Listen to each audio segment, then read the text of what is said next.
இன்றைக்கி சூப்பரான பால் கொழுக்கட்டை என்னோடய ஸ்டைலில் எப்படி செய்கிறதுன்னு பார்ப்போம் வாங்க.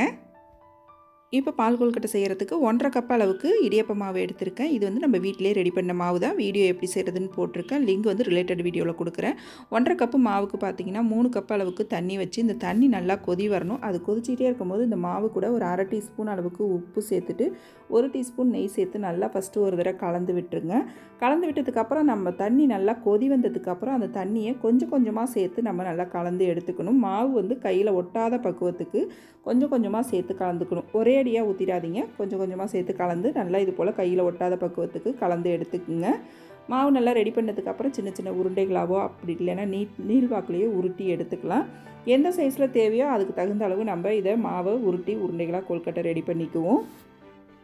இப்போ இது ரெடி பண்ணிகிட்டு இருக்கும் போதே பார்த்தீங்கன்னா இது வேக வைக்கிறதுக்கு நம்ம தண்ணியும் கொதிக்க வச்சிடலாம். அதுக்கு அடுப்பில் ஒரு கடாய் வச்சுக்கோங்க. இது செய்யறதுக்கு நல்லா ஒரு அடி கனமான பாத்திரமாக எடுத்துக்கோங்க. அதுக்கு நான் வந்து கடாய் எடுத்திருக்கேன். இதில் வந்து ஒரு 4.5 கப் அளவுக்கு தண்ணி சேர்த்துக்கிறேன். நான் இன்றைக்கி 1.5 கப் அளவுக்கு அரிசி மாவு எடுத்திருக்கேன். அதுக்கு தான் இந்த அளவு தண்ணி சேர்த்துருக்கேன்.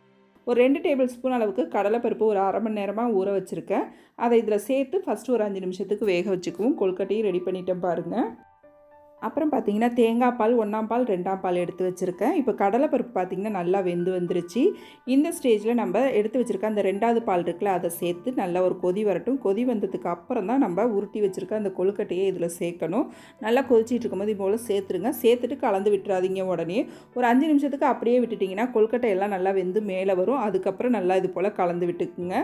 நல்லா வெந்ததுக்கு அப்புறம் இது வெந்திட்டு இருக்கும் போதே நம்ம வெள்ளைப்பாகு கரைச்சி எடுத்துக்குவோம்.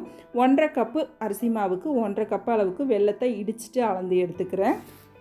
இப்போ இது ஒரு பாத்திரத்தில் சேர்த்து ஒரு 1/2 கப் அளவுக்கு தண்ணி சேர்த்து இதை நம்ம கரைச்சி மட்டும் எடுத்துக்கிட்டோம்னா போதும். பாகுபதம்லாம் எதுவும் தேவையில்லை. நல்லா கரைஞ்சி வரட்டும். இப்போ வெள்ளைப்பாகு நல்லா கரைஞ்சதுக்கப்புறம் பார்த்திங்கன்னா நம்ம வேக வச்ச கொழுக்கட்டையும் நல்லா வெந்திருக்கும். வெள்ளைப்பாகு இதில் வடிகட்டி சேர்த்துக்குவோம். வெள்ளைப்பாகு சேர்த்ததுக்கப்புறம் நல்லா கலந்து விட்டுருங்க. நல்லா கலந்து விட்டதுக்கப்புறம் பார்த்திங்கன்னா இதில் ஒரு 1/2 டீஸ்பூன் அளவுக்கு ஏலக்காய் தூள் சேர்த்துக்கிறேன். 1/2 டீஸ்பூன் அளவுக்கு சுக்குத்தூள் சேர்த்து நல்லா ஒத்தாப்பில் கலந்து விட்டுருங்க. இதுக்கப்புறம் நம்ம தண்ணிலாம் எதுவும் சேர்க்க வேணாம். நான் சொன்ன தண்ணியோட அளவு பார்த்திங்கன்னா கரெக்டான அளவாக இருக்கும்.